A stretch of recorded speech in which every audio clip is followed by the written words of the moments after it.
चक्षुरुन्मिलितं येन तस्मै श्रीगुरुवे नमः। श्रीचैतन्यमनोभीष्टं स्थापितं येन भूतले स्वयं रूप कदा मह्यं ददाति स्वपदान्तिकम्। वन्देऽहं श्रीगुरो श्रीयुतापदकमलं श्रीगुरुं वैष्णवांश श्रीरूपं साग्रजातं सहगण रघुनाथान्वितं तं सजीवं साद्वैतं सावधूतं परिजनसहितं कृष्णचैतन्यदेवम् श्रीराधाकृष्णपादान् सहगणा ललिता श्रीविशाखान्वितांश्च नम ॐ विष्णुपादाय कृष्णपृष्ठाय भूतले श्रीमते भक्तिवेदान्त स्वामिन्निति नामिने। नमस्ते सारस्वते देवे गौरवाणी प्रचारिणे निर्विशेष शून्यवादी पाश्चात्यदेशतारिणे। हे कृष्णा करुणा सिंधु दीनबंधु जगत्पते गोपेश गोपिका कांत राधा कांत नमस्तुते। तप्त कांचन गौरांगी राधे वृंदावनेश्वरी वृषभानुसुते देवी प्रणमामि हरिप्रिये। वाञ्छाकल्पतरुभ्यस्य कृपा सिन्धुभ्य एव च पतितानां पावनेभ्यो वैष्णवेभ्यो नमो नमः। जय श्री कृष्ण चैतन्य प्रभु नित्यानंद श्री अद्वैत गदाधर श्रीवासादि गौर भक्त वृंदा। हरे Krishna Krishna Krishna Hare Hare Hare Ram Ram Ram Hare Hare. Hare Krishna. I hope the audio is clear from my side. You are able to hear. You can type a text message just to confirm. I hope the audio is clear from my side. Yes. Okay, fine. So, yesterday we began the thematic series 4, and the thematic series 4 is the Narad Vyas Samvad. The first thematic series was verses 1 to 3 of the Srimad Bhagavatam, first canto, first chapter, Sambandha Bidai Prayojan. 13 classes we had, and then the six questions was the second. The third was the six answers, that is covering chapters 2 and 3. Now, the fourth thematic series is the Narad Vyas Samvad. And yesterday I was mentioning how important is this Narad Vyas Samvad from many different angles. Firstly, the author himself, who is compiler and the writer of Srimad Bhagavatam, he himself is coming in his work. That's very interesting. Like the director of a movie, for a short time he plays a role in the film. Secondly, how in the Bauma Leela, Bhagavatam, which is given to us now, it has manifested. It manifested through the Narad Vyas Samvad. Thirdly, uh, when the sages had asked what is the highest benefit by which the Atma can be satisfied, Sud Goswami answered, it is pure devotional service. And he gave the progression Shraddha to Prema. And Narad Muni in this previous life goes through, so which is a classic example for us. How, if we also take the practice of bhakti, if Narad Muni in his previous life, being a son of a maid servant, could attain perfection, then we can also attain. So repeatedly we need to study this. So this is also one reason which is very, very important, that this section is important. So like that we narrated, and then we started with Shaunak Rishi's questions. Shaunak among the sages gets up He is a Vriddha, he's a Kulapati, and he's Bahuvracha. Bahuvracha means, he has studied the Vedas. And we spoke about what is realization also. Suta Suta Mahabhago Vadato Vadatamvara. And he speaks, speak about the Bhagavatam, which was spoken by, speak about the glories of Shuka, who spoke in the assembly of Parikshit. And then he first asked his question. So that is in verse 3. That in which yuga and which place and what was the reason that Vyas wrote this work, who inspired him. And then he, from 4 to 7, speaks about the speaker of the Bhagavatam, his glories, that is Sukdev Goswami. He was a Mahavogi, he was Samadrik, he was absorbed in Brahman, and he was Ekantamati. And how his equanimity is that he could not distinguish between a male and a female. Striya Pumba Bida, na tu sutasya vivakta drishti. He had pure eyes. So the glories of Sukdev Goswami, they speak. And then he was unrecognized. How did the people in Kurujangal recognize him? How did they recognize him? And how is it that, Parikshit, how did that conversation happen? He could not be recognized. So how was, he recognized by Parikshit, and how did that conversations happen? And that conversation happened for a long time, but he used to only stay for Sa Goha, Doha Matrenam, he just for few minutes, just to purify their ashram. So how is that? He spent 7 days. So Prabhupada mentioned somewhere, that when Parikshit was a ruler, Sukadeva Swami never met him, but only when he retired from all material activities, that time he met him. And then in verse 9 onwards, they speak about the hearer glories, Abhimanyu, Putsutam, that is Parikshit. So yesterday we saw that. He was Bhagavat Uttama. Please tell his astonishing birth and activities. His birth was astonishing because he was protected by the Lord in the womb. His activities were astonishing because he chastised personified Kali, and his death was most astonishing because he got a notice of his death. So this is where we completed our discussion. So let's go to text 10. Sa samratakasya va heto pandunam manavardhana prayopavishto gangayam anadrityadirat shriyam. Why did Kasyava Heto, this king, Sir Samrata, the glory of the Pandavas, Pandunam Manavardhana, neglect the wealth of the kings, Anadrit Adirat, Shriyam. The wealth of the king is Shriyam, Adirat. He had attained this kingdom, you know, and he was increasing the glory of the Pandavas. So why did he decide to fast to death on the bank of Ganga? Praya Upavishto Gangayam. Why did he decide to fast? So this will be discussed, Shringi's curse, which will come in chapter 16, 17 and 18. And then he retires in 19, and then that's where Sukdev appears. Prabhupada, Maharaj Parikshit was the emperor of the world and all the seas and oceans.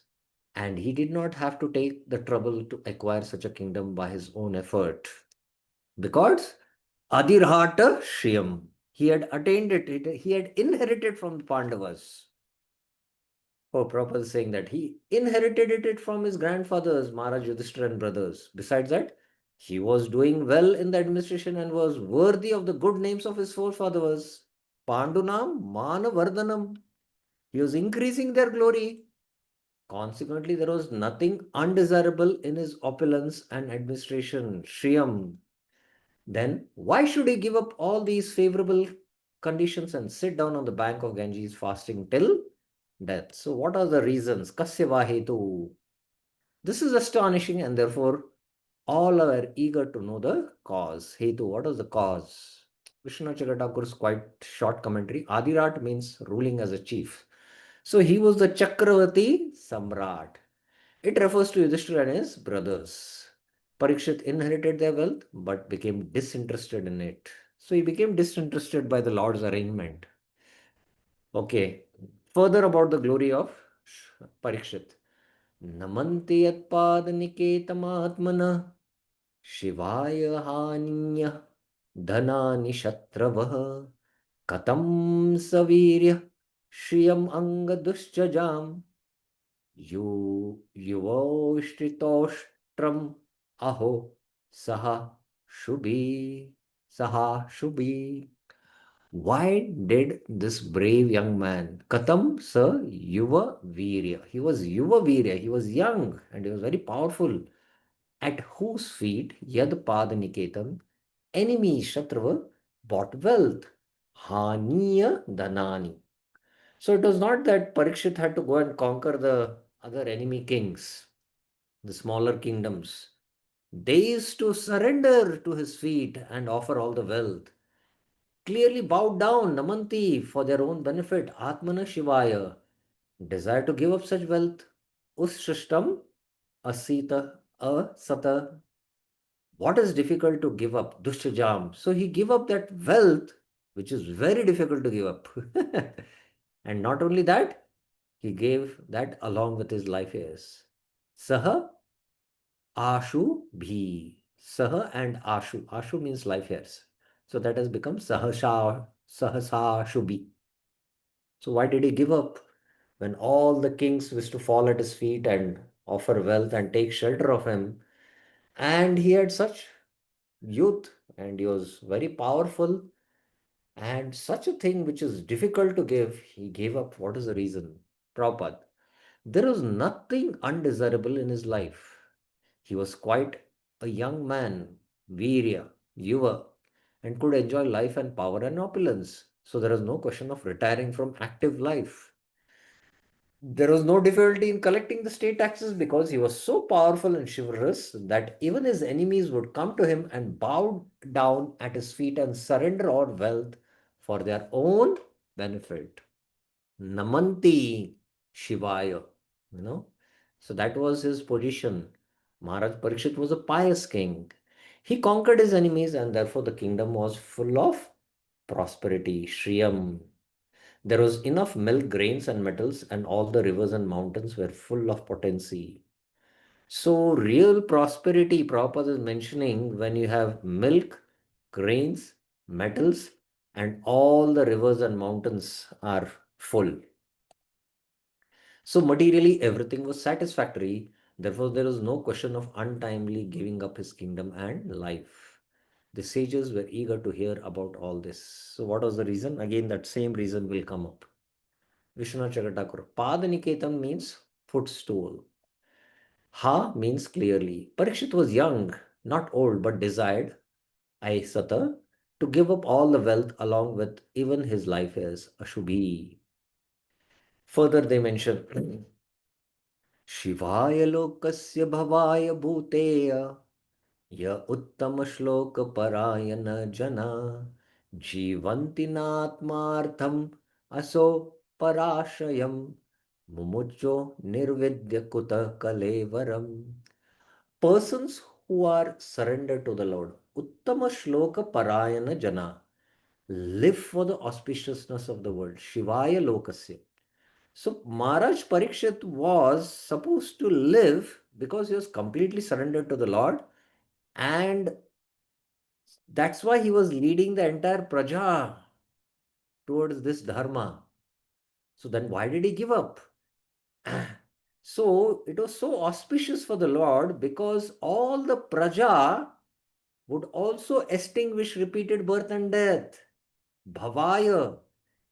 So he was such a king who would extinguish people's repeated birth and death and supply all material needs. And supplying material needs and not for themselves. Na atmartam.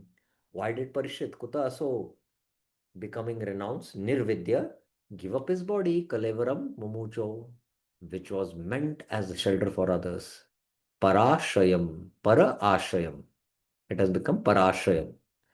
So he was the shelter for others by which they could end the cycle of birth and death, and they could in this life also take care of all their material needs. So why did he give up his body? Prabhupada.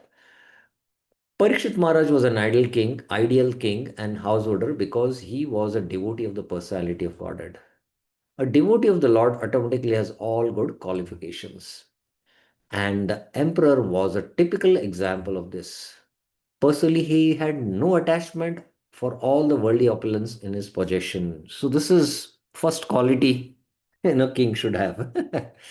And today's politicians, moment they are 5 years in the post, they just start grabbing. But since he was a king for the all-round welfare of his citizens, he was always busy in the welfare wake of the public, not only for this life, but also for the next. So this is the highest welfare to instill Bhagavad Dharma, because that is the real welfare way Prabhupada speaks. He would not allow slaughterhouses or killing of cows. He was not a foolish and partial administrator who would arrange for the protection of one living being and allow another to be killed. But he was a devotee of the Lord who knew perfectly well how to conduct his administration for everyone's happiness, men, animals, plants, and all living creatures. He was not selfishly interested. Selfishness is either self centered or self extended. He was neither.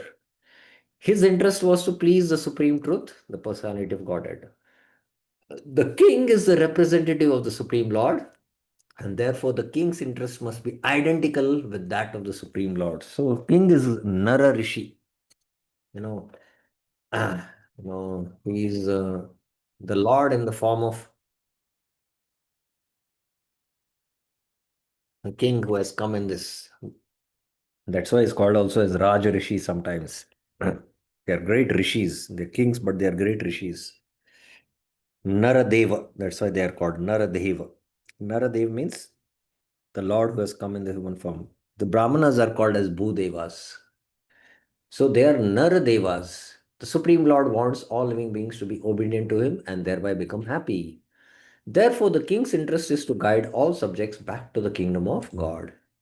Hence, the activities of the citizens should be so coordinated that they can, at the end, go back to Godhead.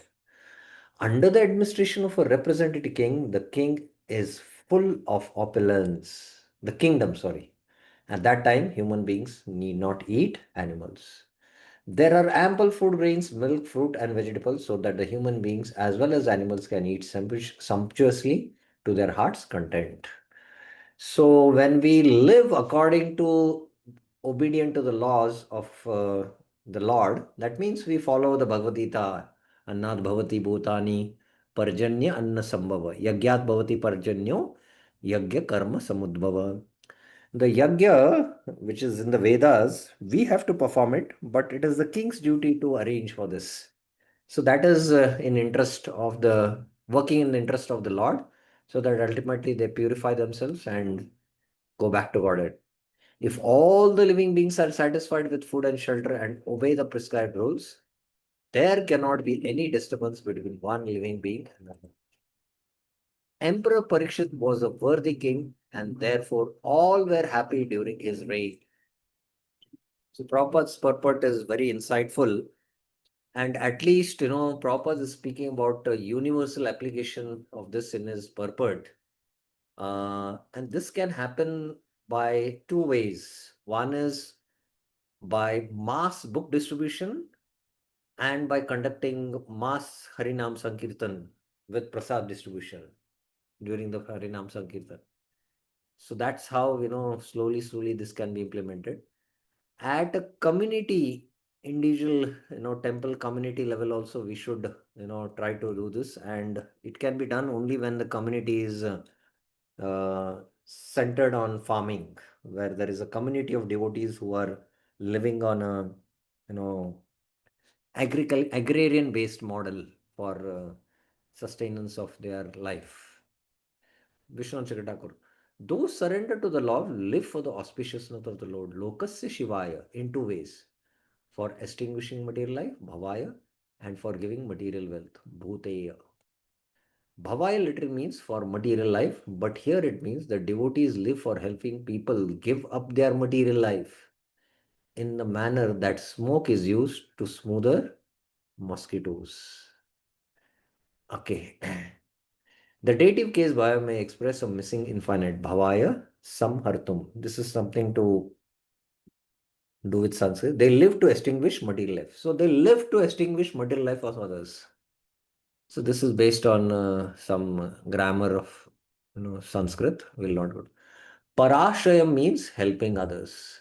One should not give up something upon which others depend for life, even though one may be personally detached from it. So, especially when parents who the children are dependent on the parents, and if the parents leave, you know, their asha is gone. And sometimes when the parent leaves the world, father or mother, that shelter is gone. So the children feel that, So similarly, here Parikshit is like the, spiritual father guiding all the praja towards the goal of life, ultimate goal of life. And he was detached, but still he should not leave. It doesn't mean that he should leave. Okay. So here they end their questions. And then Shaunak Rishi feels, he knows that Suta is Suta actually, he's son of Romharsha, and he was not trained in Vedas, but he got the mercy of Sukdev Goswami and he got trained in Bhagavatam, which is a Smriti Shastra, which is actually transcendental. So they know that. So that's why in this verse they speak that we know that you are not trained in this Anna Chanda, the Rig Vedas, but you can explain everything. You say, Tat Sarvam na samak samakchashva prushto yad iha kinchana manne tvam vishayavacham snatam anyatra chandasa. Please explain to us, Naha samakshva. Whatever I have asked to you in this subject, tat sarvam prushto yad iha kinchana. I think you are the most capable of explaining all subjects. Manne tvam vishaya vacham snatam, except some portions of the Veda. Anyatra chandasat. So that is the Rig Veda. Not the Rig Veda, especially the Vedas. The Veda portion is, it requires chanting the chandas in particular meter and particular tone, which Sut Goswami is not trained. But you know the essence and you can explain, except these portions. Now, Prabhupada's purport is interesting and it follows actually, Prabhupada paraphrases completely the entire purport of Jiva Goswami.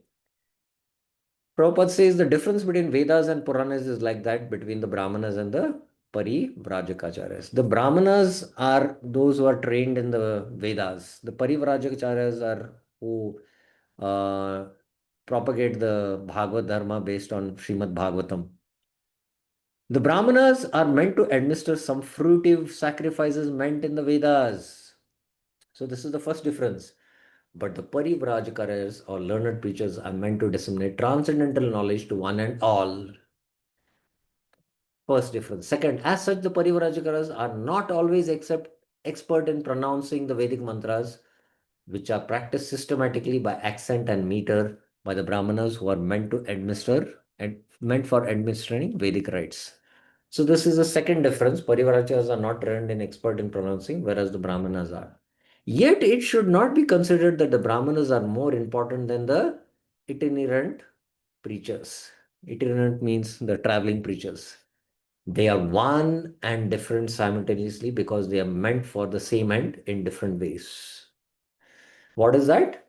There's no difference also between the Vedic mantras and what is explained in the Puranas and Itihasas. In fact, the Vedas, the four Vedas are explained to the Puranas and the Itihasas. According to Srila Jiva Goswami, it is mentioned in the Madhyani Shruti that all the Vedas, namely Sam, Atharva, Rig, Yajur, Puranas, Itihas, Upanishads, are emanations from the breathing of the Supreme Beings. As I mentioned, Prabhupada is quoting, completely paraphrasing Jiva Goswami's commentary. The only difference is that the Vedic mantras are mostly begun with Pranama Omkar, and it requires some training to practice the metric pronunciation of the Vedic mantras. But that does not mean that Srimad Bhagavatam is of less importance than the Vedic mantras. On the contrary, it is the ripened fruit of all the Vedas, as stated before. Nigama kalpa taror ghalitam phalam. It is actually the essence of the Vedas. Sarva Bhagavata Sarva Vedanta Saram hi Srimad Bhagavatam Ishyate. Besides that, the most perfectly liberated soul, Srila Sukdev Goswami, is absorbed in the studies of Bhagavatam, although he is already self realized. He's Atmaram, but still. So, this brings out the glory of Srimad Bhagavatam. In fact, Srila Jiva Goswami, in his Tattva Sandarbhas, uh, in the Pramana Khanda, the first part, he establishes how the Vedas are lost today, and it is difficult, for even to study the Vedas, whatever little is remaining, and to actually understand, and nobody has the purity to pronounce them. And then he explains how the Puranas and Itihasas become more relevant in Kali Yuga because they are the fifth Vedas, and all are emanations from the Lord directly. Although there is this technical difference between Shruti and Smriti, but actually they're emanations. So then in Kali Yuga, the Puranas become important. And then he goes on to establish how Srimad Bhagavatam is the highest Praman. It is the highest scripture, Chakravarti Samrat. That's how he establishes. So this is what also Prabhupada is doing here. Srila Suta Goswami is following in his footsteps, that is Shukdev Goswami, and therefore his position is not the least less important because he was not expert in chanting Vedic mantras with metric pronunciation, which depends more on practice than actual realization. So they are meant mostly, they are based on practice than realization. Prabhupada says, realization is more important than parrot like chanting. So that's how he concludes. Vishnu Chagatar. Snatam Vacham means having full ability to say. Anyatra Chandasan means other than the statements of the Vedas, since you are not qualified for that because he is Sut. One should not worry that Bhagavatam is therefore inferior to the Vedas because of Sut's particular qualification. All persons are qualified for the final fruit of the tree of the Vedas, the Bhagavatam, and Bhagavatam being the fruit of the tree of the Vedas is the essence of all Shrutis. I mentioned Sarva Vedanta Saram. I will not go into Jiva Goswami's commentary because Prabhupada has completely paraphrased Jiva Goswami's commentary. So that ends the first section. So now, having put forth these questions, Sut Goswami is going to answer them uh, one by one. So let's go back first to the questions. Let's try to understand. I did not put it again, but I will have to put it in a slide. So the first question is here. Which yuga and in which place and what was the reason Vyas wrote this work, Bhagavatam, and who inspired him? So there are sub questions in it, but it's all considered as one question. And then the glory of Sukdev Goswami is there in fourth verse and the fifth verse. And then in the sixth verse, he was unrecognized. So how he was recognized by Parikshit Maharaj? How did their meeting happen? Hmm? How did the conversation happen? This is one question. The meeting happened in the 19th chapter middle. And then again, his glory is mentioned in the eighth verse. And the next question is, tell us his birth, his activities, and his death.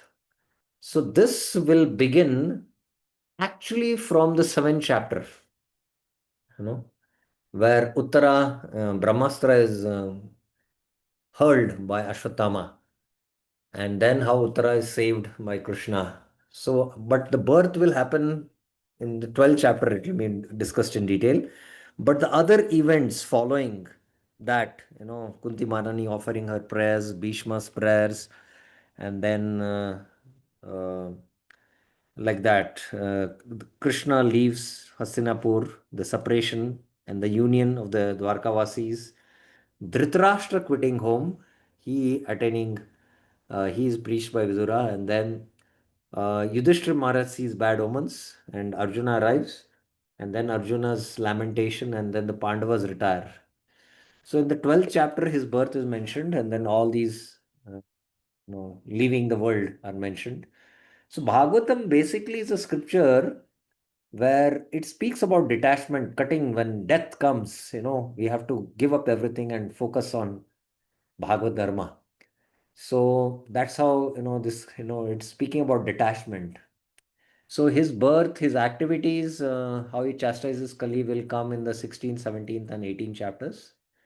And then his death, how he's cursed to death, ultimately is discussed in those chapters only. And ultimately, when he leaves this world, that is in the 12th canto. So the whole Bhagavatam, in one sense, is, you know, Parikshit hearing the Bhagavatam and then leaving this world. That will come in the 12th canto, 5th chapter. So this is the third question. And then, why did he give up? What is the reason? And that cursing of Shringi Rishi is the next question. So others are all related. So like that, four questions along with sub questions you can say in that. So that ends this section. Now, before we begin the next section, any questions anyone has up till now? What we have discussed? Any questions? Any clarifications? One hand has been raised. Okay. Yes, Bir Krish Prabhuji. Hare Krishna, Gautam. So this Shruti and Smriti, Hmm. do they have any? Uh, any connection? Are there any? Um, how do we say? There. Can we say like this? Ki, Smriti is, Shruti is theory and Smriti is something like to put No, in no, no, no. practice, something like that. No, no, no, no. Shruti is the four Vedas, Rig, Yajur, Sam, Atharva. And the Yes. Shrutis are called as mantras. Sorry, they are mantras. I'll mute you because there's some distraction. Uh, And they are mantras. And these are eternal and they don't change. They don't change. Every time, when the creation happens, Brahma is born. These are the same mantras which come from the four mouths of Brahma, and they're handed over to the sages. And these sages sometimes, in their realization, they are called as mantra drishtas. They are named after certain sages, Yajnavalkya Smriti, or there are so many other, like I don't recollect now the names in the Shruti categories, but there are rishis whose names are there because it doesn't mean that these rishis compiled it. These mantras were eternally there, but they were revealed to these rishis. So they are eternal, and that's why they are mantras. Whereas the Smriti is based on the Shruti, what is heard, the sages realize them, and their realizations are recorded in the form of these Ithiyasas and Puranas, which is there, the Ramayana and the Mahabharata. So that's the technical difference. But although these sages are uh, writing these works, but still, and they manifest at a particular time, but still, they are all inspired by the Lord only directly. Like Rama and Valmiki was inspired by the Lord from the heart, and even the compilation of the acharyas, the Gita commentary by Ramanacharya, by Prabhupada, Madhvacharya. So these come under Smriti category. So like that, there is difference. But even the Puranas are part of Suti. So this is the technical difference, and uh, the Shrutis are highly, highly philosophical and very terse also to understand. And that's why the Puranas, are the same message of the Vedas given uh, for, practical realizations. So like that, there is some technical difference. Any other questions up till now? Okay, so we'll now go to the next section. We'll try to finish this section. This is a small section. Let us see how it goes. Now, Suta answers, which yuga, kasmin yuge, kasane, which place, and how did he get the inspiration? That will come gradually, because he becomes despondent, and then Narad gives him the inspiration. That will be narrated in the fourth and fifth chapter. Dwapare samanu prapte tritiye yuga paraye jata parasharad yogi vyasayam kalaya hare. Suta said Vyas was born Jata Yogi in the womb of Satyavati. Parasharad Vyasayam as a portion of the Lord Kalaya Hare. When the third part of the Dwapar Yuga arrived, Tritiye Sam Anuprapte. I don't know why twice this Tritiya has come. In the passing of the Yugas. Yuga Paraye. Prabhupada. There is a chronological order in the four millenniums, namely Satya, Treta, Satya, Dwapar, Treta, Kali. But sometimes there is overlapping. During the reign of Vaivasvata Manu, there was an overlapping of the 28th round of the four millenniums, and the third millennium appeared prior to the second. In that particular millennium, Lord Krishna also descends, and because of this, there was some particular altercation. The mother of the great sage was Satyavati, the daughter of Vasu, fisherman, and the father was great sage Parashar Muni. This is the history of Vyas' birth. Every millennium is divided into three parts. There is the Sandhyas, and each period is called Sandhya. So Tritiya Sandhya. Vyasadeva appeared in the third Sandhya of this particular age. Now, Vishwanath Thakur makes it very, very clear. Let's hear. In answer to the questions mentioned in verse 3, in which yuga and at what place, a short account of Vyas' birth and activities is now presented. According to the Amar Kosh, Paraya means a lapse. Hmm. Are you familiar in about this term paraya, paryaya? Anyone is familiar with this term? Lokapalika, Kamala, Devidasi. Hare Krishna Prabhu is this is Ashokatma Devadas. So Oh, you have to change your name, name, yeah, yes, Prabhu. I forgot to do it. So Paryaya means they take the position of Mathadipati for one term. So Pardon? they take the Mathadipati. This is something. In the Udupi, there is a Yes, paraya. yeah, After a Paryaya. certain lapse, after a certain period, Ashtaparya, 2 years, yes. then Every there two is a years, one paraya. sage takes the. Correct, correct. Now, Vishwanath Chakravarti, hear carefully. With the lapse of many yuga cycles, Yuga Paraye in Dwapar Yuga, with the lapse of many yuga cycles in Dwapar Yuga, when Krishna appeared, Vyas was born.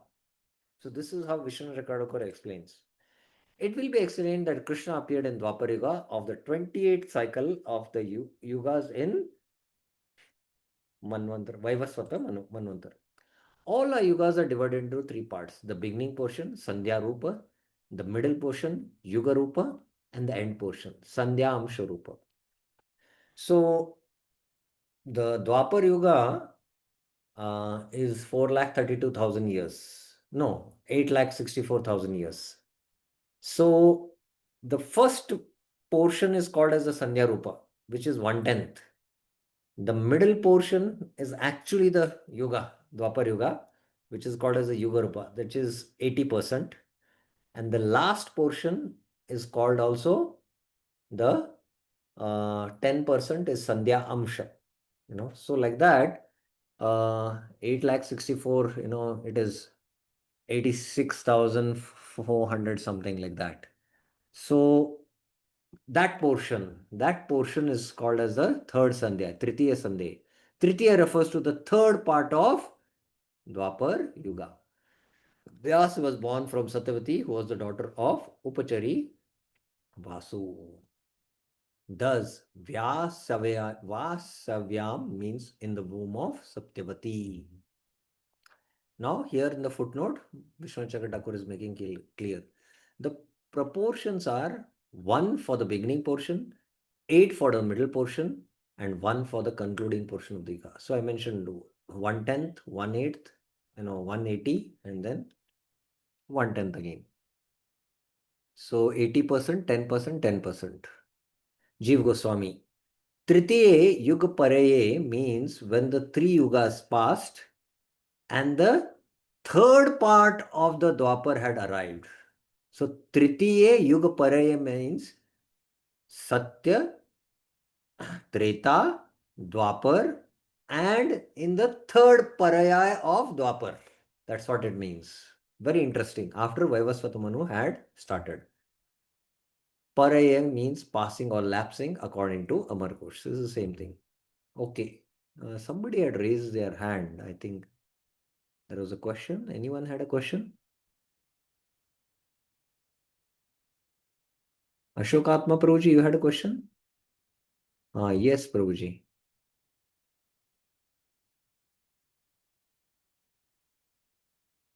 Yes, I've unmuted you.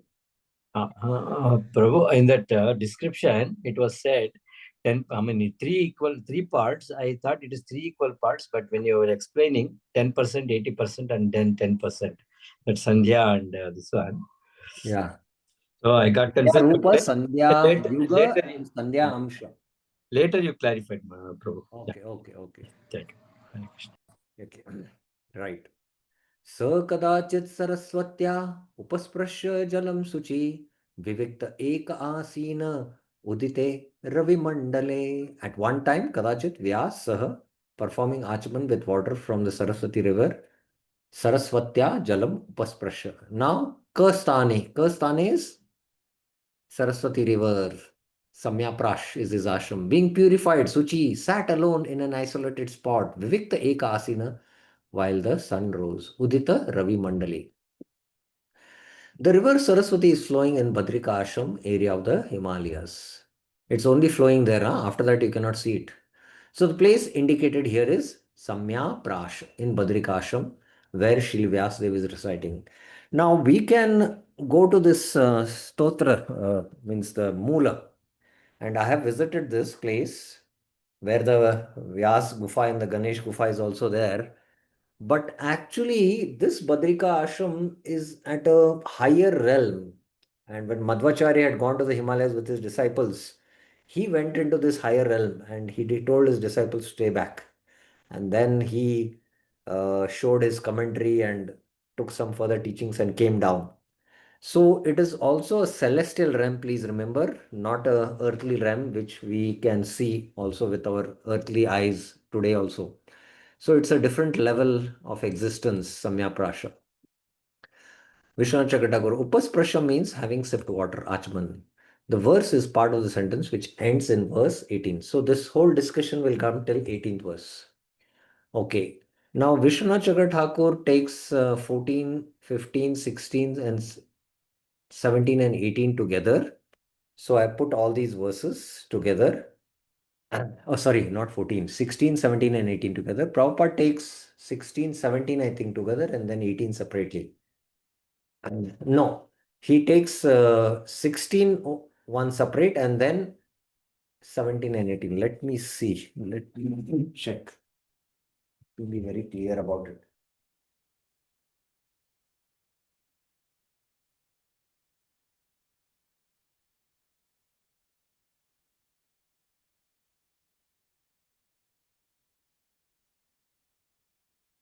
Let me check exactly what Prabhupada is saying.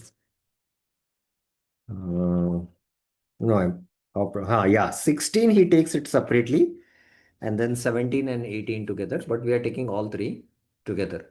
Paravaragya Sarishi Kalena Vyaktarambasa Yugadharma Vyatikaram Praptam Bhuvi Yuge Yuge Bhautikānām ca bhāvānām Shaktirsham च च तत्कृतम् अश्रद्धदानां निसत्त्वान् दुर्मेधान् रीसित्यायुः आयुष दुर्भागांश्च जनान् वीक्ष्य Munir Divyena Chakshusha Sarvavarnashamanam Yad Dadyo Hitam Amogadrek. Vyas could see the past and the future. Paravara Gya Sarishi. So that's how Prabhupada mentions past and future in the word-to-word translation. Having pure vision, Amogadrik, observed by his spiritual eye, Divyena Chakshusha, that the dharmas for the yugas had been destroyed. Yuga dharma vetikaram praptam on the earth, bhuvi. Yuga after yuga, yuge yuge, like from Satya to Treta to Dwapar. After that yuga, the dharma keeps on coming down. How? By the invisible force of time. Kalena avyakta rambasa, that the bodies had decreased in ability, bhautikanam cha bhavanam shakti rusham cha tat kritam, and that the people were devoid of faith, ashraddhadhanam, dominated by rajas and tamas, nisatvam, dull-witted, durmedan, short-lived, risityayu, and filled with misfortune, durbhagyam scha. He began to contemplate yaddado on what would be beneficial for all varnas and ashrams. Sarva varnasham yaddado hitam. Let's take Prabhupada's 16th commentary. The great sages like Vyasadeva are liberated souls and therefore they can see clearly past and future. So they are Trikalagya. Thus, he could see the future anomalies in the Kali age and accordingly he made arrangement for the people in general so that they can execute a progressive life in this age which is full of darkness. The people in this, the people in general in this age of Kali are too much interested in matter, which is temporary. Prabhupada's statement is very, very profound, you can say, They are too much interested in matter. Matter matters a lot for them, which is temporary, that too. Because of ignorance, they are unable to evaluate the assets of life and to be enlightened in spiritual knowledge. Now, Prabhupada's commentary on 17 and 18, and then we will go to Vishnu Chakravarti. So, Prabhupada says, the unmanifested forces of time, avyakta kal, Prabhupada, and Prabhupada is speaking about kalen avyakta rambasa. So he's including, in fact, 16th verse commentary also here you can see. In the commentary to 17 and 18, he's including the verse of 16 also. That's why all three verses are together in one sense. The unmanifested forces of time, avyakta kal, kalena avyakta rambasa, are so powerful that they can reduce all matter to oblivion in due course. In Kali Yuga, the last millennium of the round of 4 millenniums, the power of all material objects deteriorate by the influence of time. Bhautikanam cha bhavanam shakti risam harsam cha tat kritam.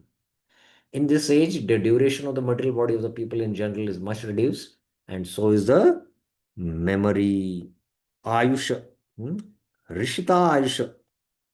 The action of matter has also not so much incentive. The Shakti, Risham, Bhavanam, then matter is not having potency. We know that medicines are not having potency. The land does not produce food grains in the same proportions as it did in other ages. The cow does not give as much milk as it is to give formerly. The production of vegetables and fruits is less than before. So all these, is happening. It doesn't mean that, oh, it's Kali Yuga, we should not do anything about it. Yes, we, given in the circumstances, we should more go for organic.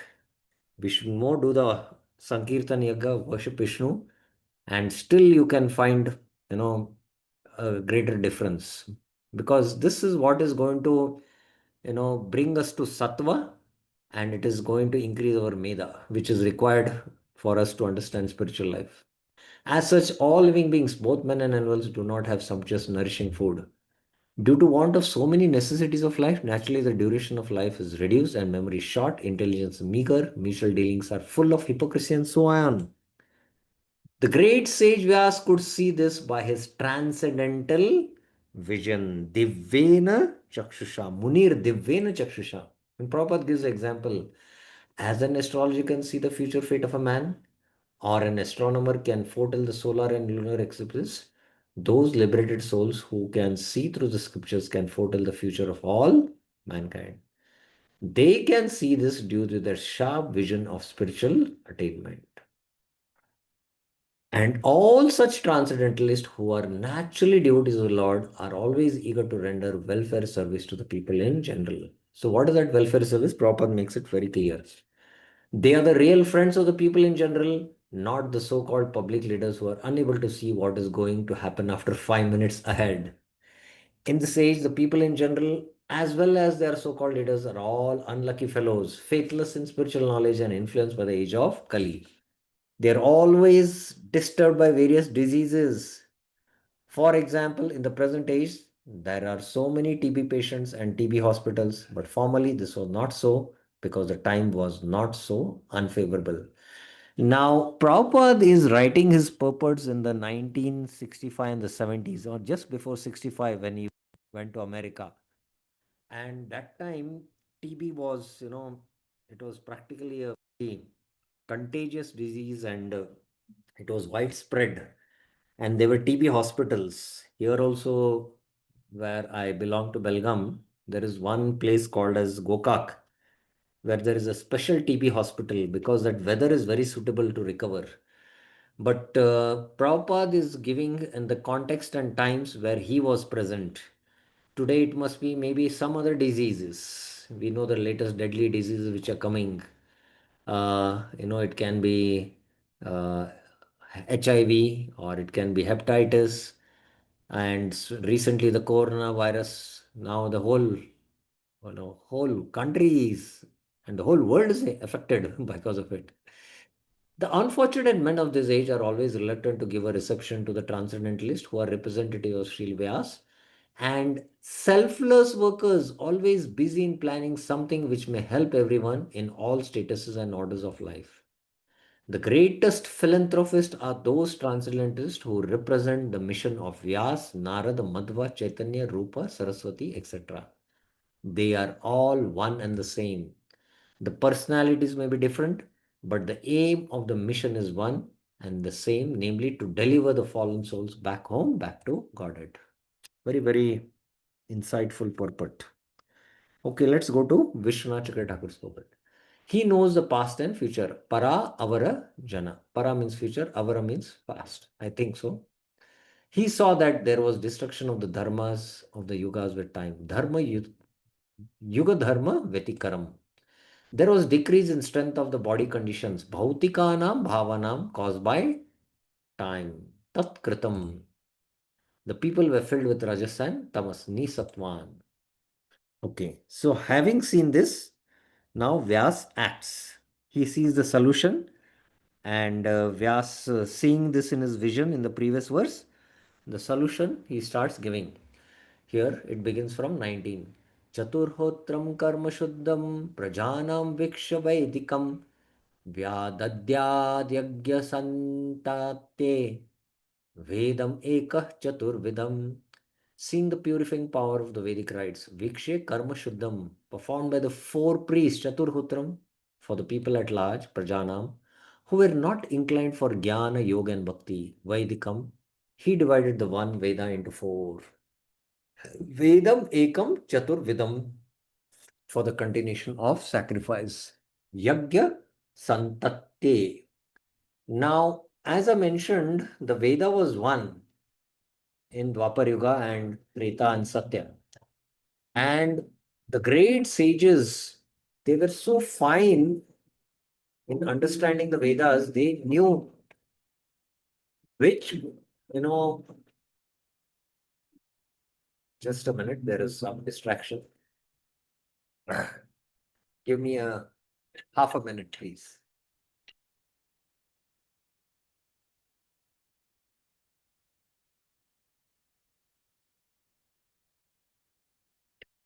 Yeah.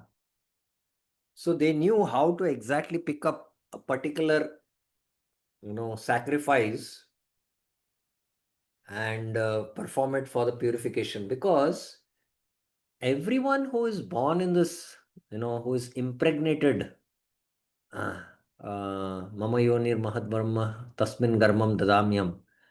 And he has vasanas, karma vasanas. And these karma vasanas have to be purified. So the propensity for karma is there, because the desire to enjoy is there. So this karma is general for everyone. So how from, karma not to go to vikarma and to elevate to karma arpanam, by doing Veda sacrifices and gradually coming to the qualification to practice jnana, yoga or bhakti. Now there is adhikar required for bhakti, Shuddha bhakti at least, to practice. In general, bhakti, nar matra adhikar, to accept, hear from the sadhus and practice, start the beginning of practices. But to practice Shuddha bhakti, you need adhikar. Rupa Goswami speaks in the Bhakti Rasamrita Sindhu about the adhikaris. And then to practice yoga or jnana, you need adhikar. You have to practice nishkama karma yoga and then become sthita pragya, and then you are qualified. So people who are not, what to speak of having qualification, they are not also inclined towards jnana, yoga, and even bhakti, for to speak, So for such people, these uh, different purificatory karmas, uh, it was there all, in a disassembled way. Now, what Vyas did is he assembled it, he classified them. Just like, from the four mouths of the Vedas, from Brahma, sorry, like different pearls, gems, so many things came out. They were all unassorted. And what Vyas did is he assorted them. Okay, pearls one side, gems other side, like that. So Rig, Yajur, Sam, and Atharva is like that. So that's what it means. Let's see Prabhupada what he says. Formerly, there was only the Veda in the name Yajur, and the four divisions of sacrifices were there specifically mentioned. But to make them more easily performable, the Veda was divided into four divisions of sacrifice just to purify the occupational service of the four orders.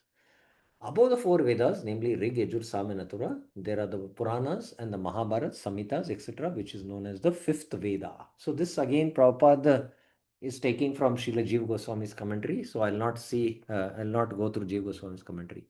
Shri Vyasadeva and his many disciples were all historical personalities, and they were very kind and sympathetic towards the fallen souls of this age of Kali. As such, the Puranas and Mahabharata were made from related historical facts which explain the teaching of the four Vedas. So, as I mentioned, the four Vedas are very, very, terse. They're highly philosophical. And that same, you know, uh, Shruti, which is actually the four Shrutis are in form of injunctions. Do not steal. It's an injunction, but no explanation. But, that's why the Shrutis are compared to like the mother instructing a son. And the Smritis are like the sister explaining to the brother. They have a deeper relationship. So the sister will tell a story of how a person was there and he stole, and then he was punished by the king, and then he suffered, and that's why she'll come to the same injunction that one should not steal through stories. So the Puranas and Mahabharata are historical stories which actually explain the teachings of the four Vedas. There is no point in doubting the authority of the Puranas and Mahabharata as part and parcel of the Vedas. So they are part and parcel. Panchama Veda. That means Panchama means what? Fifth. So Rig, Yajur, Sama, Atharva. Four. And the fifth is this. So like that they are part. Prabhupada gives the Praman. Again, Jiva Goswami gives this same Praman in his Tattva Sandarbha also, and in his commentary to the Bhagavatam, Krama Sandarbha. In the Chandogya Upanishad 714, the Puranas and Mahabharata, generally known as histories, are mentioned as the fifth Veda. Prabhupada doesn't quote the verse of the Chandogya Upanishads, but it is there. According to Srila Jiva Goswami, that is the way of ascertaining the respective values of the revealed scriptures. Vishwanath Thakur. Vyas considered that Vedic rites were purifying Shuddham, For all people who were not qualified for Gyan, Yoga, and Bhakti. These sacrifices were accomplished by 4 priests. Chaturhotram. So Chaturhotram refers to the 4 priests. So who are the 4 priests? The Hota. The Hota is the reciter of Yagveda, offerer of obligations. He offers obligations in the Yagya. The Udgata is the reciter of Samveda, corrector of the irregularity. And the Advarya is the reciter of Yajurveda, preparer of items for the sacrifice. Hmm. And the Brahma is the reciter of other Veda, knower of all Veda, the supervisor. He's the supervisor. So any yagya, there have to be these 4 priests. One who's the reciter of the Rig Veda, one who's the reciter of the Samveda and correcting the irregularities, one who's the reciter of the Yajurveda who's preparing all the sacrifices for the yagya, and one who is supervising it. Santatyaya means for continuation. Okay. Now what he does? Chatur, he divided into 4. What are the 4? He mentions this. Now let me see what is the time first. Oh, it's time up. Sorry. Please forgive me. So this verse 20th onwards, we will take it up tomorrow, and tomorrow we will complete this discussion, hopefully. So any questions, any clarifications up till now you have? There is one hand raised somewhere. I'm not able to see that hand. Where is it? One hand has been raised. No. Okay. Any questions? Any clarifications? Anyone has up till now?